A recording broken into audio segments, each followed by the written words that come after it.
Russia নামটা শুনলেই এক্সাইটমেন্টের বদলে মনে সবার আগে যেটা আসে সেটা হলো ভয় আর টেনশন।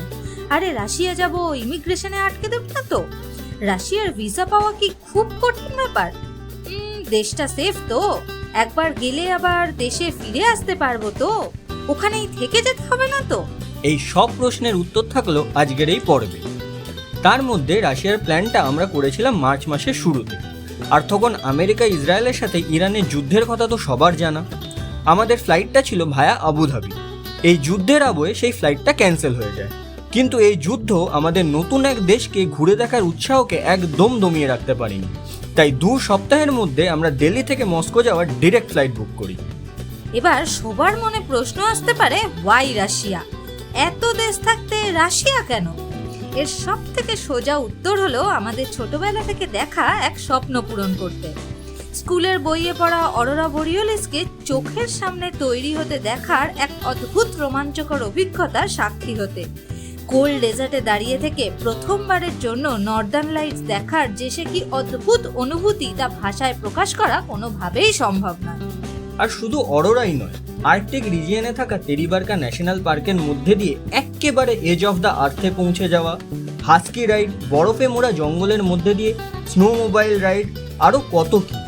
বহু মানুষ যে কারণে নরওয়ে, ফিনল্যান্ড, এমনকি আইসল্যান্ড যায়, সেই সব কিছুই যদি অর্ধেক খরচে আর একসাথে পাওয়া যায়, সেই সুযোগ কি হাতছাড়া করা যায়? আর সেই সাথে সোভিয়েত আমলের কি দারুণ দারুণ সব আর্কিটেকচার। এই দেশটা যে এত ভালো লেগে যাবে যাওয়ার আগে জাস্ট ভাবতেই পারিনি। রাশিয়াতে আমরা মোট 10 দিন ধরে ঘুরে বেরিয়েছিলাম। আর এখনো অবধি এটা আমাদের জীবনের সব থেকে অ্যাডভেঞ্চারাস একটা জার্নি ছিল।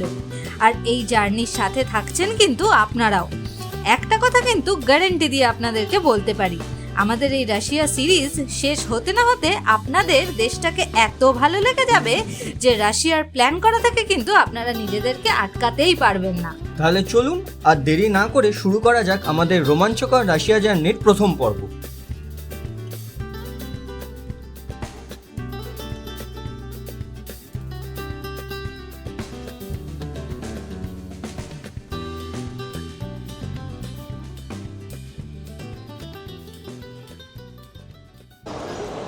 এখন আমরা দাঁড়িয়ে রয়েছি দমদম নেতাজি সুভাষচন্দ্র বসু ইন্টারন্যাশনাল এয়ারপোর্টে। আর আমাদের হাসি দেখে বুঝতেই পাচ্ছেন যে আমরা আবার শুরু করতে চলেছি একটা নতুন ট্রাভেল সিরিজ। হ্যাঁ, মানে এয়ারপোর্টে এসেছি যখন নিশ্চয়ই ট্রাভেল সিরিজই শুরু করব। আর এবার মানে আমাদের প্রাথমিক গন্তব্য হচ্ছে এখন দিল্লি।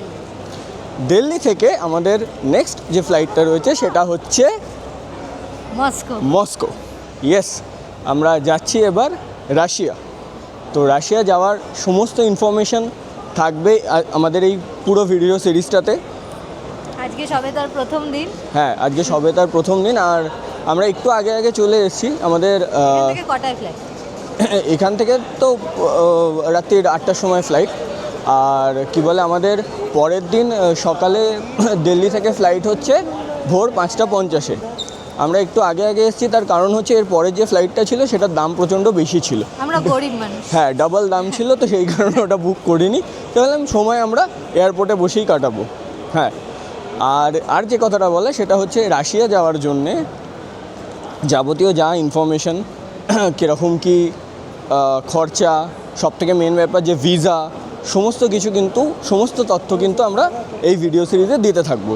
তাই ভিডিওটা স্কিপ না করে প্রথম থেকে অবশ্যই দেখবেন। আমাদের এই রাশিয়ার জার্নি কিন্তু কমপ্লিটলি একটা অ্যাডভেঞ্চারাস জার্নি হতে চলেছে। কারণ আমরা যেখানে যাচ্ছি, ফার্স্ট অফ অল আমরা তাদের ভাষা কিছু বুঝবো না, তারা আমাদের ভাষা কিছু বুঝবে না। দ্বিতীয়ত, ওখানে আমাদের ডেবিট কার্ড, ক্রেডিট কার্ড, কোনো রকম কোনো ফরেক্স কার্ড কিচ্ছু কাজ করবে না। যে যাবতীয় যা ট্রানজ্যাকশান হবে সমস্ত কিছু ক্যাশের উপর ডিপেন্ড করে। আর আমি শুনছি নাকি মস্কোর বেশ কিছু জায়গায়, মানে মস্কো রাশিয়ার ক্যাপিটাল হওয়া সত্ত্বেও মস্কোর বেশ কিছু জায়গায় কিন্তু ইন্টারনেট ব্যবস্থার মানে খুব খারাপই অবস্থা। মানে আধা জায়গায় ইন্টারনেট চলছে না, ম্যাপ চলছে না।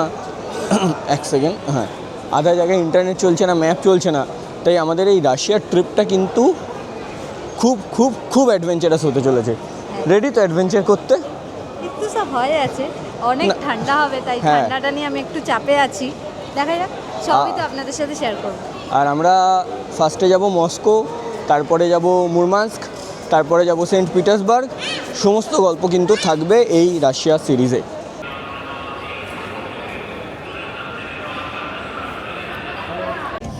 এখন ঘড়িতে বাজে কটা বাজে বল একটু? এখন ঘড়িতে বাজে হচ্ছে 8:15। হ্যাঁ, 8:15 বাজে। আর আমাদের ফ্লাইট একটু ডিলেড হয়েছে। 8টায় টাইম ছিল, তাই তো? হ্যাঁ, 8টায় টাইম ছিল, এখন 8:15 বাজে। এইসব আমাদের বোর্ডিং হলো, এখনও বোর্ডিং হচ্ছে, কমপ্লিট হয়নি। আর 40 মিনিট ধরে বোর্ডিং হচ্ছে। ওখানে বাসের জন্য অনেকক্ষণ দাঁড়িয়ে থাকতে হয়েছে। হ্যাঁ, আমরা যাই হোক, এখন আমরা ফ্লাইটে উঠে পড়েছি। আর কিন্তু ফ্লাইটটা কিন্তু একদম নতুন ঝাঁ চকচকে ফ্লাইট, চারিদিকটা ভীষণ নিট অ্যান্ড ক্লিন। আমি দেখাচ্ছি আপনাদেরকে। এখানে যেমন থাকে আর কি, এনাফ লেগ স্পেস আছে, দারুণ সুন্দর লাগছে। আর একদম ঝাঁ চকচকে ফ্লাইট। আমরা এখানে দুটো উইন্ডো পেয়েছি। আর আমাদের সিট নাম্বার কত বল? সিট নাম্বার, হ্যাঁ, আমাদের সিট নাম্বার হচ্ছে 5ERF। আমি তো অ্যাজ ইউজুয়াল উইন্ডো সিটে বসে পড়েছি। আর এই ফ্লাইটে বিয়ের পরে ছেলেদের আর উইন্ডো সিটে বসার অধিকার থাকে না। না, আমি অপশান দিয়েছি না, এখন রাত্রিবেলা তো এখন কিছু দেখা যাবে না, তাই জন্য আমি বলেছিলাম উইন্ডো সিটে বসবি কিনা, ও রিজেক্ট করেছে। যাই হোক, তো এই ফ্লাইটটা না আমাদের খেতে দেবে, যেহেতু আমাদের এক্সট্রা লাগেজ বুক করা ছিল, ওই জন্য ওরা একটা কমপ্লিমেন্টারি মিল দেবে। তো মিলটা আসলে আপনাদেরকে দেখাবো কি খাচ্ছি না খাচ্ছি। চলুন এবার যাওয়া যাক দিল্লির উদ্দেশ্যে।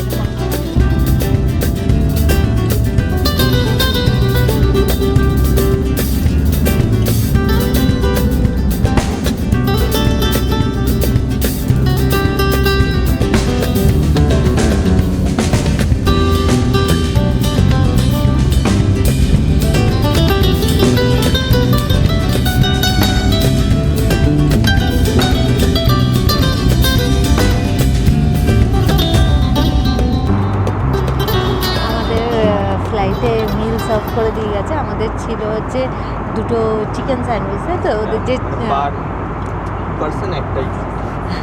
হ্যাঁ, ওদের যে ওই অথেন্টিক চিকেন জঙ্গলি স্যান্ডউইচ যেটা হয় সেটাই দিয়ে গেছে। আর এরপরে ওরা বেভারেজও সার্ভ করবে। কী খাবি বেভারেজে? Black coffee.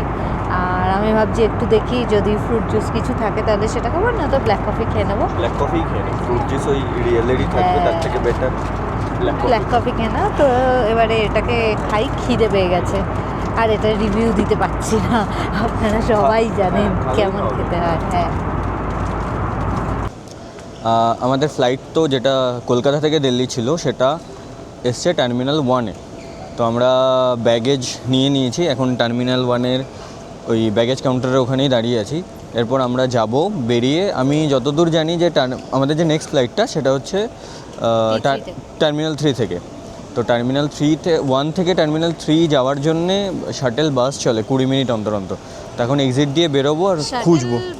ক্যাবও তো চলে, মানে এমনি ক্যাব আর কি, এমনি ক্যাবও পাওয়া যায় আর শাটেল বাস, মেট্রো করেও যাওয়া যায়। আই থিঙ্ক শাটেল বাসটা ফ্রি অফ কস্ট। আর ওটা 20 মিনিট ছাড়া ছাড়া চলে। হ্যাঁ, 20 মিনিট ছাড়া ছাড়া চলে। আর 25 মিনিট থেকে মনে অ্যাপ্রক্স 25 মিনিট থেকে হাফ অ্যান আওয়ার টাইম লাগে টার্মিনাল 1 থেকে টার্মিনাল 3 পৌঁছাতে দিল্লি। 9:45 মতো বাজে, 10:30 11টার মধ্যে পৌঁছেই যাবে। আর দিল্লিতে আজকে বিশাল ঠান্ডা। হ্যাঁ, আর তার কারণ হচ্ছে প্রচুর বৃষ্টি পড়ছে। আমরা যখন নামি এয়ারপোর্টে তখন বৃষ্টি, আর লাগেজগুলো যেভাবে এনেছে এক সাইডটা পুরো ভিজিয়ে, মানে ওই স্লাইড করে যে ওই গাড়িটাতে নেয় লাগেজের, সেখানে জল পড়েছিল। আমাদের পাইলট অ্যানাউন্স করলো বাইরে নাকি 20 না 22 degree 20 degree Celsius. Feels like অনেক কম। হ্যাঁ, বেশ ঠান্ডা লাগছিল। হ্যাঁ, ফাঁকা হাওয়া দিচ্ছে যা হয়। হ্যাঁ, তো ব্যাগেজ নেওয়া হয়ে গেছে, এখনও হাতে অনেক সময় বাকি। অ্যারাউন্ড আমাদের নেক্সট ফ্লাইটটা প্রায় 6 to 7 আওয়ার্স, এখনও 7 আওয়ার্সের ওপরে। হ্যাঁ, খাবো। হ্যাঁ, তো এখন আগে টার্মিনাল 1 থেকে টার্মিনাল 1-এর বাইরে গিয়ে খুঁজি কোথায় ওই শাটেল বাসগুলো চলে, দেন টার্মিনাল 3-তে পৌঁছাই, তারপর খাবো। হ্যাঁ, তারপর খাওয়া দাওয়া করি, তারপর আপনাদের সাথে কথা হচ্ছে আবার। কি খাচ্ছি দেখাচ্ছি।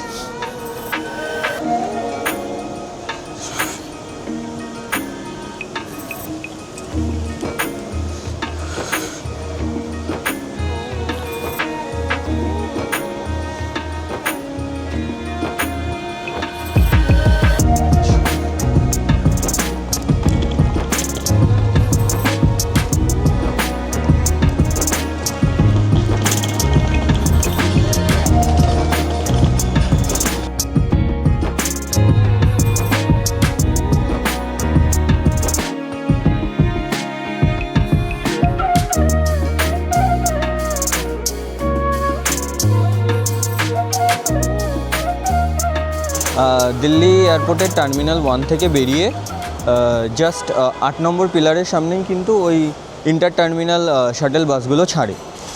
আর কি বলে, এখানে একটা বাস ওয়েটিং লাউঞ্জও রয়েছে, তো আপনারা যদি একটু সময় কাটাতে চান বসে, তাহলে এই ভেতরটাতে আরামসে কাটাতে পারেন।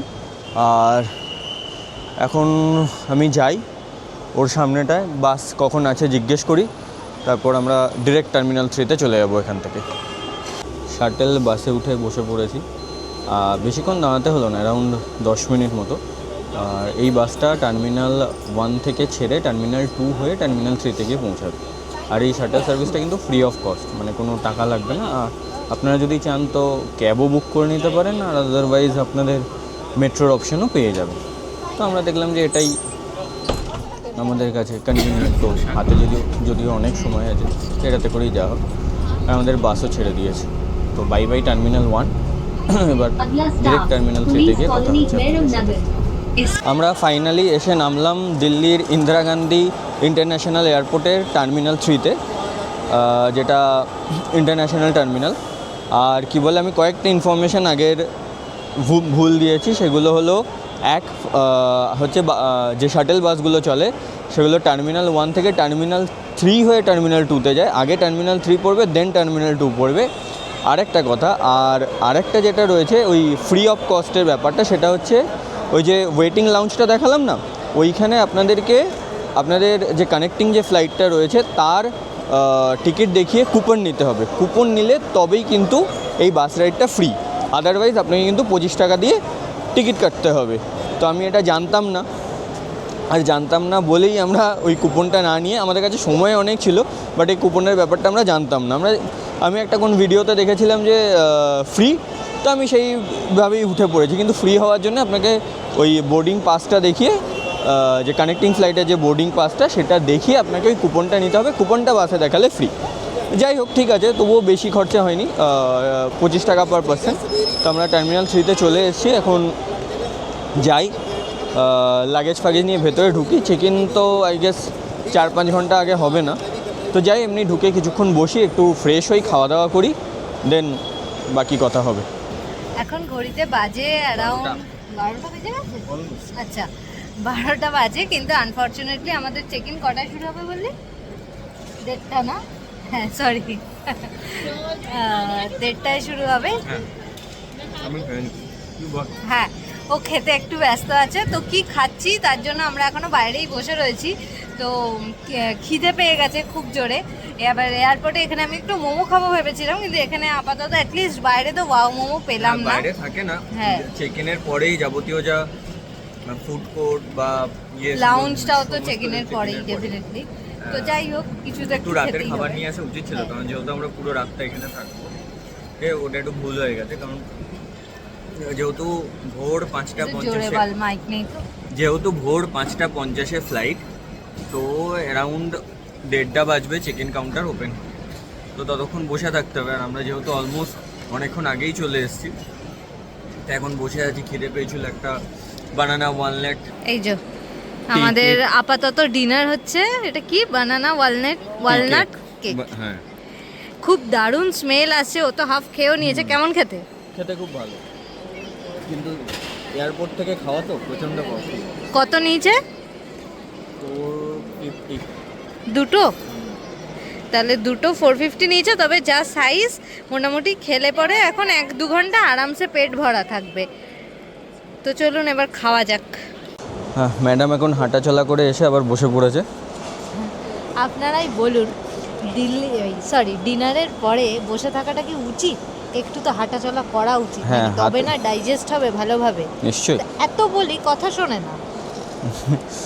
হ্যাঁ, তো যেটা বলছিলাম, আমাদের দিল্লি থেকে মস্কো যে ফ্লাইটটা রয়েছে সেটা অ্যারোফ্লোটের। অ্যারোফ্লোট হচ্ছে এটা রাশিয়ান এয়ারলাইন্স।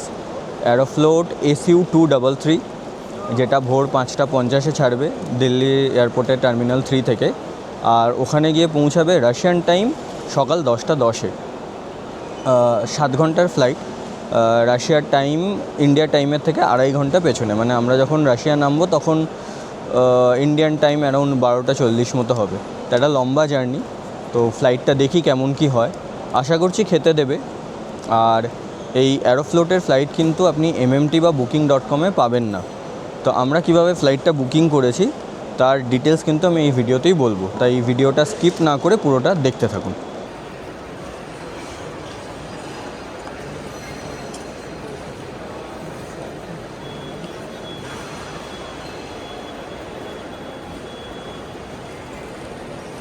ইমিগ্রেশনের সিকিউরিটি করে আমরা জাস্ট লাউঞ্জে এসে ঢুকলাম।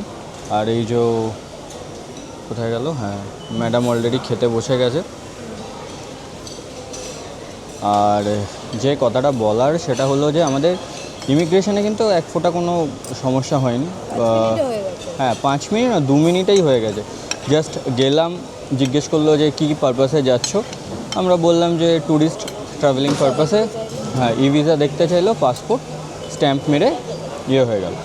ইমিগ্রেশনে কোনো সমস্যা হয়নি, কিন্তু আমরা যখন চেক ইন করাচ্ছিলাম তখন কিন্তু বেশ খানিকটা টাইম নিয়েছে। মানে আমরা 1:30টার সময় লাইনে দাঁড়িয়েছিলাম আর চেক ইন করতে করতে আমাদের হয়ে গেছে অলমোস্ট 2:30। তো চেক ইন যখন করতে গেছিলাম তখন তো ফার্স্টে জিজ্ঞেস করতে কোথায় যাচ্ছ, কেন যাচ্ছ, কোন কোন সিটিতে যাবে, হোটেল বুকিং দেখাও, রিটার্ন ফ্লাইট দেখাও। ভিসা তো ঠিক আছে, বাট যিনি চেক ইন করাচ্ছিলেন তার হাবভাব দেখে মনে হচ্ছিলো যে কেন আমরা রাশিয়া যাচ্ছি, মানে রাশিয়া গিয়ে খুব ভুল করে ফেলছি। যাই হোক, হতেই পারে এগুলো। তো যাই হোক সব কিছু দেখালাম সব কিছু দেখে টেকেও যে কত রাতের জন্য যাচ্ছ, কোথায় এক্স্যাক্টলি কত রাত, হ্যাঁ কত টাকা, কত ক্যাশ আমি ক্যারি করছি। উনি ওনার ফোনে সমস্ত বোর্ডিং আমাদের হোটেলের যে কনফার্মেশন যে ভাউচারগুলো ছিল সেই সমস্ত কিছুর ছবি টবি তুললেন। যাই হোক এই সমস্ত করে ফাইনালি আমাদের চেক ইন কমপ্লিট হলো। কিন্তু ইমিগ্রেশনে এখানে কোনো সমস্যা হয়নি। এখন মেন জিনিস হচ্ছে রাশিয়ান ইমিগ্রেশন, দেখা যাক ওটা কী হয়। তো আমরা এখন একটু লাউঞ্জে ঢুকে, তখন তো সেরকমভাবে ডিনার কিছু হয়নি, তো জাস্ট একটু টুকটাক খেয়ে নিচ্ছি। আসুন আপনাদের সাথে রাশিয়া যাওয়া নিয়ে বেশ কিছু ইনফরমেশান শেয়ার করে দিই। ফার্স্ট কোয়ারি যেটা থাকে সবার মনে প্রশ্ন, যে রাশিয়ার ভিসা পাওয়া কি খুব চাপের? একদমই না, রাশিয়ার ভিসা পাওয়া খুব ইজি। ভিসা, আর সেটা আপনি অ্যাপ্লাই করার 3 থেকে 4 দিনের মধ্যে পেয়ে যাবেন। আমি ডেসক্রিপশন বক্সে ভিসার লিঙ্ক দিয়ে দিচ্ছি, সাথে এই এখন স্ক্রিনেও ডিসপ্লে হচ্ছে। তো আপনারা ওই লিঙ্কে ক্লিক করে 3-4 দিনের মধ্যে আরামসে ভিসা পেয়ে যাবেন। আমরা যখন অ্যাপ্লাই করেছিলাম আমাদের 2 দিনের মাথায় চলে এসেছিলো। আর খরচাই অ্যারাউন্ড 4,700-4,800 টাকা ইন্ডিয়ান কারেন্সিতে। এখন রাশিয়া 120 দিনের ভিসা দিচ্ছে, যার মধ্যে 30 দিন আপনারা রাশিয়াতে থাকতে পারেন। অনলাইনে ভিসা অ্যাপ্লাই করার সময় খুব কম ডকুমেন্টই আপনাদের সাবমিট করতে লাগবে, ইভেন হোটেল আর ফ্লাইট বুকিং কনফার্মেশন ছাড়াই। ডেসক্রিপশন বক্সে থাকা লিঙ্ক ওপেন করে যে ওয়েবসাইটটা খুলবে তাতে আপনার ছবি, passport details, nationality, personal details যেমন date of birth, place of birth, বাবার নাম, মায়ের নাম, কোনো ট্রাভেল ইন্স্যুরেন্স আছে কিনা, রাশিয়া কেন যাচ্ছেন, ইমেল আইডি, এইসব ডিটেলসগুলো দিয়ে ফর্ম ফিল আপ করে নিতে পারেন। আর সত্যি কথা বলতে কি, রাশিয়ার ভিসা পেতে আপনাদের একটুকুও সমস্যা হবে না। এই তো গেল রাশিয়ার ভিসার কথা। এবার আসি রাশিয়ার হোটেল বুকিংস আপনারা কিভাবে করবেন। রাশিয়ায় কিন্তু booking.com বা MMT বা অ্যাগোডা এসব কিন্তু কোনো কিছুই চলে না। রাশিয়ার হোটেল যদি আপনাকে বুক করতে হয় তাহলে আপনি জেন হোটেলসে দেখতে পারেন বা টুটু অ্যাপ, এইগুলোতে দেখতে পারেন। আর রাশিয়া যাওয়ার একটা সবথেকে প্রবলেম বলবো না, একটা ডিসঅ্যাডভান্টেজ হচ্ছে যে রাশিয়াতে কিন্তু আপনার কোনো ডেবিট কার্ড, ক্রেডিট কার্ড বা MX কার্ড, 4X কার্ড কোনো কিছু কিন্তু কাজ করবে না। তাই রাশিয়ায় কোনো কিছু করতে হলে একমাত্র ভরসা কিন্তু ক্যাশ। আপনি রুবেলস ক্যারি করতে পারেন বা US ডলার ক্যারি করতে পারেন, যেটা খুশি। US ডলার ওখানে কারেন্সি এক্সচেঞ্জ করিয়ে নিতে পারেন। আমরা যেমন ডলারটাকে মানে অল্প কিছু রুবেলস ক্যারি করছি আর বাকিটাই ডলারে ক্যারি করছি, যাতে ক্যারিটা কম করতে হয়, ওখানে গিয়ে এক্সচেঞ্জ করিয়ে নেবো। তো এই যেহেতু স্যাংশন রয়েছে তাই কোনো রকম ক্রেডিট বা ডেবিট কার্ড কিন্তু ওখানে কাজ করে না। আপনার কাছে যদি রাশিয়ার কার্ড থাকে তাহলে সেই কার্ডগুলো চলবে। এবার সেই কার্ড পেতে গেলে আপনাকে রাশিয়াতে গিয়ে ব্যাঙ্ক অ্যাকাউন্ট খুলতে হবে, যেটা প্রায় 7-8 দিন মতো লেগে যাবে। আমাদের ঘড়িতে বাজে 5:10 সকাল, আর বোর্ডিং চালু হলো। আর এই হচ্ছে লম্বা লাইন। এই যে হ্যাঁ, একবার চালু হয়ে গেলে আশা করছি বেশিক্ষণ লাগবে না। তো আমি জ্যাকেট পরে নিচ্ছি। হ্যাঁ, ও আগে থেকেই প্রিপারেশন নিয়ে নিয়েছে। মস্কোতে খুব ঠান্ডা, টেম্পারেচার 2 ডিগ্রি অ্যারাউন্ড। তোর এই জ্যাকেটে হবে না, আর একটা লাগবে। সো বোর্ডিং পাসের স্ক্যান ডান, আর আমরা আমরা যাচ্ছি এখন ফ্লাইটের উঠতে। আলাদাই রকমের একটা এক্সাইটমেন্ট লাগছে, আলাদাই, মানে বলে বোঝাতে পারবো না। থার্ড কান্ট্রি, হ্যাঁ। আমরা হানিমুনে গেছিলাম বালি আর মালয়েশিয়া, তখন তো ভিডিও করতাম না, ভাবিও নি যে করবো। যাই হোক, তো তারপর এটা আমাদের একসাথে থার্ড কান্ট্রি। আর যেহেতু কান্ট্রিটা রাশিয়া, ওর জন্য এটা মানে আলাদা। হ্যাঁ, আর এক্সাইটমেন্টটা এক্সট্রা হওয়ার পেছনে আরও একটা কারণ, সেটা হচ্ছে আমাদের ট্রিপ অলমোস্ট ক্যান্সেল হয়ে গেছিলো। এটা রিশিডিউল ট্রিপস, সেই সমস্ত ডিটেলস শেয়ার করব। হ্যাঁ, সেই গল্প এই রাশিয়া সিরিজেই বলতে থাকবো যে কি হয়েছিল, কেন, কি বৃত্তান্ত। কিন্তু এখন জাস্ট মানে আলাদাই লাগছে, একটা আলাদাই অনুভূতি হচ্ছে আমার।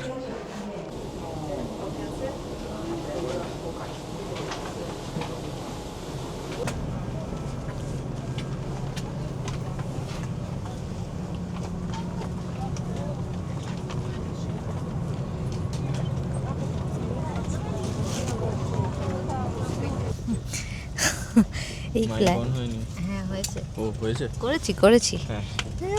মানে ভাবে আমি কিছুই পারি না। যাই হোক, তো ফাইনালি আমরা বসে পড়েছি, আর আমাদের খুব সুন্দর পাশাপাশি সিটও পেয়ে গেছি। প্রথমে আমরা সিট নাম্বারটা দেখে ভাবছিলাম যে হয়তো আমরা পাশাপাশি পাবো না, কিন্তু পেয়ে গেছি। এটা সিট অ্যালাইনমেন্টটা সুন্দর, মানে ওপাশে দুটো, মাঝে 4টে, আবার এপাশে দুটো। অ্যাজ ইউজুয়াল আমি উইন্ডো সিটে বসেছি। আর এই একটু আশেপাশে অনেক না অ্যানাউন্সমেন্ট হচ্ছে, ওগুলো কাইন্ডলি একটু ইগনোর করবেন। তো ফ্লাইটটা আমি আপনাদেরকে একবার দেখাচ্ছি, যতটুকু পারছি দেখাচ্ছি, কারণ আমরা যেখানটা বসে রয়েছি সেই জায়গাটা একটু ছোট, তবে আমি দেখাচ্ছি আপনাদেরকে। এই যে এখানে একটা স্ক্রিন রয়েছে, আর এইখানে একটা রিমোটও দেওয়া রয়েছে। রিমোটে প্রচুর ফাংশনালিটি রয়েছে, তো টিভিটা চললে পরে আমি বলতে পারবো কোনটায় কী করছে। আর টিভির গায়েও কতগুলো সুইচ দেওয়া রয়েছে। এখানে একটা চার্জিং পোর্ট রয়েছে, আর এইখানে তো ট্রে যেমন থাকে রয়েছে। এখানে একটা ওই গ্লাস বটল বা কফি রাখার জন্য যে কি বলে ওটাকে, হোল্ডারগুলো থাকে, সেটা রয়েছে। তবে আমি জানি না যে এত ছোট বোতল এখানে কোথায় পাওয়া যাবে। আর এই যে সামনেটা যদি আপনাদেরকে দেখাই, দাঁড়ান এক সেকেন্ড, এই যে এটা হচ্ছে গিয়ে সামনের লেগ স্পেসটা আমার মনে হচ্ছে, মানে আমাদের মনে হচ্ছে একটু কম, কারণ আমি বসেছি তাতেই অলমোস্ট এতটা লেগে যাচ্ছে। তো লম্বা মানুষ হলে তাদের পক্ষে একটু অসুবিধাজনক। আর এই যে ওর পাটা দেখলে আপনি বুঝতে পারবেন, দেখুন সামনেটা অলমোস্ট লেগে গেছে আর কি। লেগ স্পেসটা এমনি একটু কম। আর এই যে এইরকম হচ্ছে কিছুটা আমাদের ফ্লাইটের আশপাশটার ভিউ। এই এখন ঘড়িতে বাজে এই 6টা মতো, 5:50 টাইম ছিল আমাদের টেক অফ করার, কিন্তু একটু জাস্ট স্লাইড ডিলে হচ্ছে 6টা নাগাদ। তো আমাদের ফ্লাইট জাস্ট টেক অফ করলো। আর আশেপাশে আমি বেশি বকবক করবো না, কারণ আশেপাশে অনেকেই ঘুমিয়ে গেছে। যেহেতু এরকম সময় একটা ফ্লাইট, অনেকেই হয়তো কানেক্টিং ফ্লাইট ধরেছেন বিভিন্ন জায়গা থেকে এসে, তো সেই কারণে আশেপাশে সবাই ঘুমিয়ে পড়েছে। তো আমিও একটুখানি রেস্ট নিয়ে নিই। পরের ভিডিওতে কিন্তু পুরো মস্কো শহরটা আপনাদেরকে ঘুরিয়ে দেখাবো। এখন একটু রেস্ট দরকার দুজনের। ম্যাডাম অলরেডি ঘুমিয়ে গেছে, এবার আমার একটু ঘুমানোর পালা।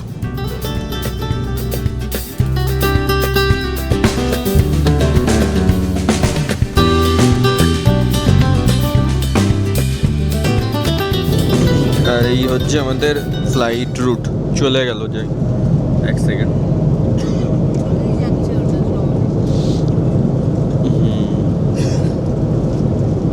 হ্যাঁ, এই যে আবার এসছে।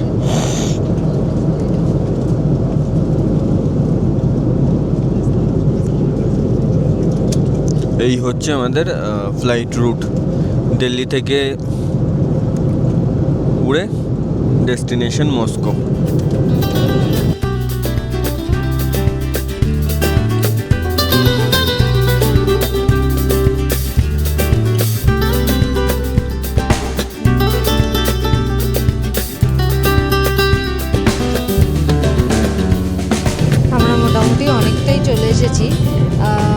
কতটা দেখাচ্ছে, এখানে দেখাচ্ছিল ডিস্টেন্সটা, এক্ষুনি আবার অন্য একটা স্ক্রিন দেখাচ্ছে, দাঁড়ান। যাই হোক, এখন মস্কোতে বাজে হচ্ছে ভোর 4:03, আর আমাদের অল্টিটিউড হচ্ছে 36,000 ফিট, গ্রাউন্ড স্পিড 501, এরকম আরও অনেক ইনফরমেশন দেখাচ্ছে। তো আমরা দুজনেই তো ঘুমিয়ে পড়েছিলাম। ইতিমধ্যেই আমাদের এখানে আমাদের ব্রেকফাস্ট সার্ভ হয়েছে। তো কী কী দিচ্ছে ওরা আপনাদেরকে দেখাই একবার, দাঁড়ান। এই যে এখানে আমি যেটা চুজ করেছি সেটা হচ্ছে কি একটা ফ্রুট প্ল্যাটার চুজ করেছি। তার মধ্যে এখানে আমি যা দেখতে পাচ্ছি, ওরা এখানে কতগুলো দিয়েছে হচ্ছে যেগুলো কিনা গোটা রয়েছে। তার মধ্যে রয়েছে 2টো অ্যাপেল, 2টো কলা, আর এটা মোস্ট প্রবাবলি ওপর থেকে দেখে মনে হচ্ছে আইদার অরেঞ্জ বা মুসাম্বি কিছু একটা হবে। আর এখানে ওরা 2টো দিয়েছে, সেই 2টোতে মোস্টলি কাট ফ্রুট রয়েছে, দেখা যাক। হ্যাঁ, এটাতে কিউই রয়েছে, তারপরে ওগুলো কি রয়েছে, আরও কী সব জানি রয়েছে, আমি না উপর থেকে দেখে ঠিকমতো বুঝতে পারছি না যে এগুলো অ্যাকচুয়ালি কী। আর এইটাতে কি আছে দেখছি, দাঁড়ান। আচ্ছা, এটাতে ওরা দিয়েছে হচ্ছে পেঁপে, আর তার সাথে দিয়েছে হচ্ছে পাইনাপেল, এই দুটো রয়েছে। আর এখানে একটা কাপ দিয়েছে, এখানে ওরা মোস্টলি কোনো ড্রিঙ্ক সার্ভ করবে। আর এখানে একটা কাটলারি সেটও দিয়েছে। এটা হচ্ছে আমার প্ল্যাটার, আর ওর প্ল্যাটারে ও নিয়েছে হচ্ছে একটা চিকেন প্ল্যাটার, সেখানে কি কি দিয়েছে দেখাচ্ছি। এটা অমলেট, তো অমলেট, আর এটা অমলেট, এখানে 2টো চিকেন, এখানে একটু ওই পোট্যাটো ফ্রাই মতো করে দিয়েছে। আর এটা চিকেনই লাগবে আমার। ওটাও চিকেনের অন্য একটা কোনো প্রিপারেশান। এখানে একটা ক্রসো, ওখানে একটা দই, আর ওখানে ও মা ওখানে একটা ডেজার্ট দিয়েছে। হ্যাঁ, একটা কিটক্যাট দিয়েছে। হ্যাঁ, বাটার আর জ্যাম দিয়েছে। তো এই হচ্ছে গিয়ে আমাদের প্ল্যাটার। তো চলুন এবার খেয়ে নিই।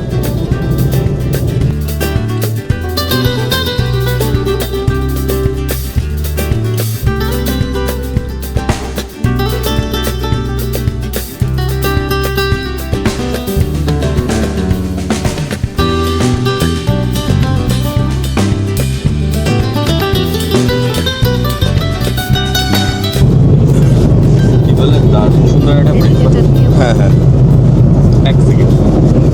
দারুণ সুন্দর একটা ব্রেকফাস্ট করে উঠলাম।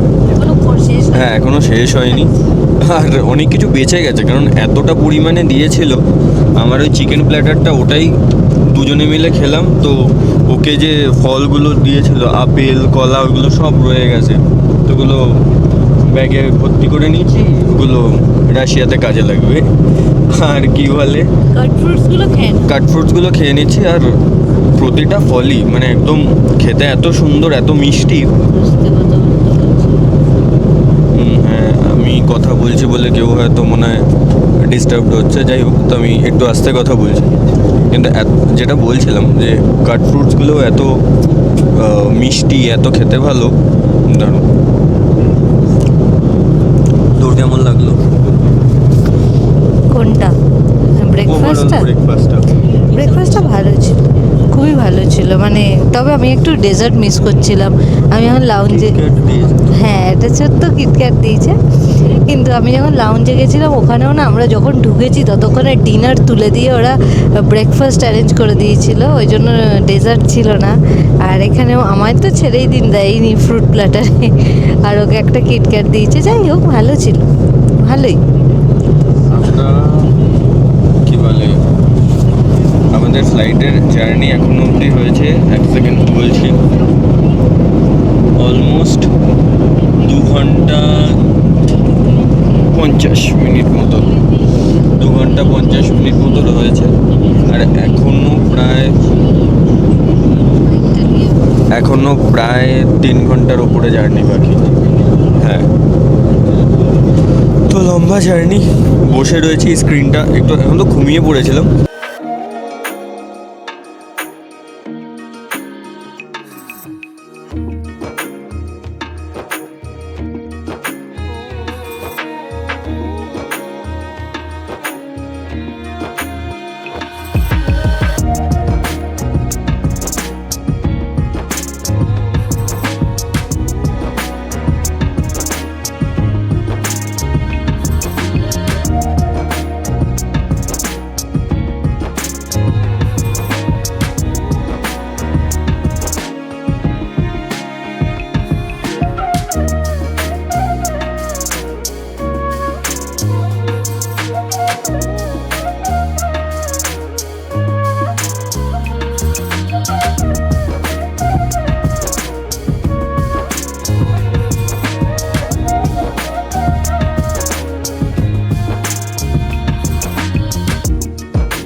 আমাদের ইন্ডিয়ান টাইম অনুযায়ী ঘড়িতে বাজে 12:30, আর রাশিয়ান টাইম অনুযায়ী এখন ঘড়িতে কটা বাজবে?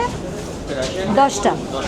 হ্যাঁ, আর আমরা ফাইনালি এসে পা রাখলাম ইউরোপ তথা বিশ্বের সবথেকে বড় শহর মস্কোতে।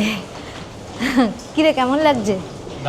মানে আমার এখন যে কী ফিল হচ্ছে সেটা আমি মানে ভাষায় প্রকাশ করতে পারছি না। আর আরেকটা কথা, এটা শুনেছি যে রাশিয়ার ইমিগ্রেশন, হ্যাঁ, একটা ইমিগ্রেশন ক্রস করে এসেছি, দেখা যাক কি হয় না হয়। এবার রাশিয়ার ইমিগ্রেশন থেকে শুনেছি সবাইকে হ্যারাস করে, ভয় দেখায়। তো দেখা যাক আমাদের কি কিরকম কী অভিজ্ঞতা হয় পুরোটাই। আর এখন এখানকার টেম্পারেচার হচ্ছে 3 ডিগ্রি সেলসিয়াস, বেশ ঠান্ডা। আর আশেপাশের ভিডিও তো আপনারা দেখতেই পেলেন, যখন নামছিলাম চারিদিকটা অসাধারণ সুন্দর লাগছিল, মানে নামার আগেই এত ভালো লেগে গেছে, এরপরে শহরটা ঘুরলে তো আরও অনেক বেশি ভালো লাগবে। তো চলুন এবার যাওয়া যাক ইমিগ্রেশন। ফার্স্টে তো ইমিগ্রেশন, তারপরে লাগেজ কালেক্ট করে তারপরে আমরা বেরোবো।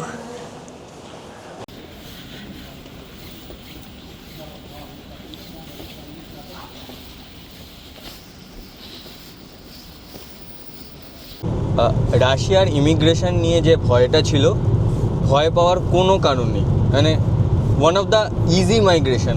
গেলাম, জাস্ট জিজ্ঞেসও করেনি যে কোথায় যাচ্ছি, ভালো কি মন্দ, ভিসাও দেখতে চাইনি, পাসপোর্টটা নিয়েছে, স্ট্যাম্প মেরেছে, আঙুলের ছাপ নিয়েছে, ওরা একটা স্লিপ দিয়েছে, and that's it, immigration complete.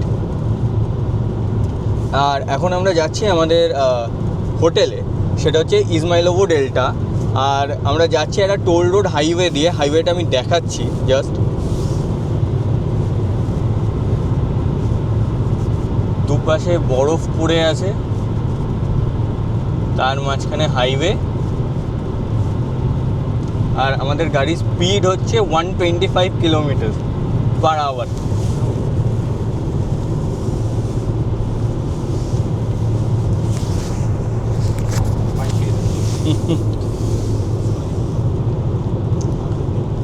One 125 kilometre per hour. কিরে, কেমন লাগছে?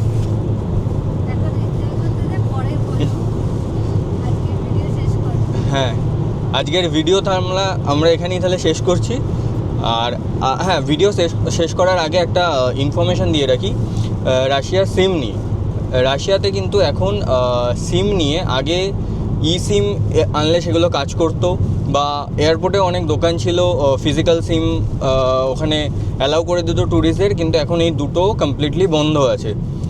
ফিজিক্যাল সিম নিতে গেলে রাশিয়ান আইডি কার্ড চাই, আর কি বলে ই সিম মোটামুটি প্রায়, আমি যে কটা জায়গা থেকে খোঁজ নিয়েছি, ই সিম মোটামুটি বন্ধ, আর ই সিম অ্যাক্টিভেট হতেও সমস্যা হচ্ছে। তো আমি আমার জিওটা রিচার্জ করে এসেছি, জিও ইন্টারন্যাশনাল রোমিং অন করে এসেছি, ফোন এখানে হয়ে যাবে। এবার নেটটা জানি না কি হবে, আর বাকি সোশ্যাল মিডিয়ায় আমি জানি না কতটা কি কানেক্টেড থাকবো। যদি না থাকি, ইন্ডিয়া ফিরে সমস্ত আপডেট।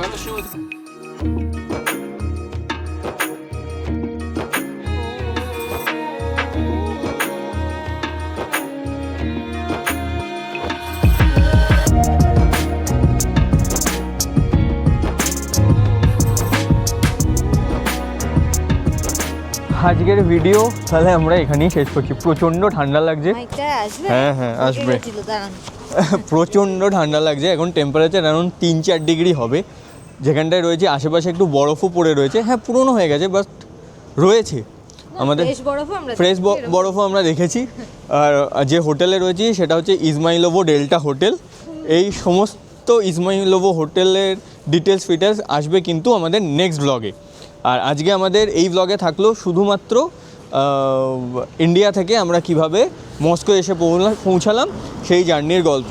আর আপনারা ইন্ডিয়া থেকে মস্কো আসার জন্য আপনারা কি করতে হবে, কিভাবে আসবেন, ভিসা প্রসেস কি আছে, সমস্ত কিছু এই ভিডিওতে বলার চেষ্টা করেছি। এরপরেও যদি কোনো কোয়েরি থেকে থাকে তাহলে কমেন্ট সেকশান অলওয়েজ ফাঁকা, ভরিয়ে দিন। কমেন্ট করতে কিন্তু একটা পয়সাও লাগে না। আপনারা যদি কমেন্ট করেন আমাদের চ্যানেলটা একটু গ্রো হবে, আমরা আরও ভালো ভালো জায়গা আপনাদেরকে দেখাতে পারবো। তো এইটুকুই একটা ছোট্ট অনুরোধ রইল আমাদের তরফ থেকে। এরপরে তো আরো অনেক এপিসোড আসছেই এই রাশিয়া ঘুরিয়ে দেখাবো। মানে আমি তো জাস্ট মানে রাশিয়ান আমার পর থেকে, হ্যাঁ মানে জাস্ট পাগল হয়ে গেছি। মানে খুব কম জায়গায় এমন হয়ে যায় যে জায়গা দেখতে দেখতে ভিডিও করা ভুলে গেছি, মানে যখন আসছি ওই রাস্তাটা দিয়ে জাস্ট মানে অপূর্ব। তাহলে আমরা এখানেই শেষ করছি আজকের ভিডিও। আজকের মতন আসি, আবার দেখা হবে নতুন পর্বে।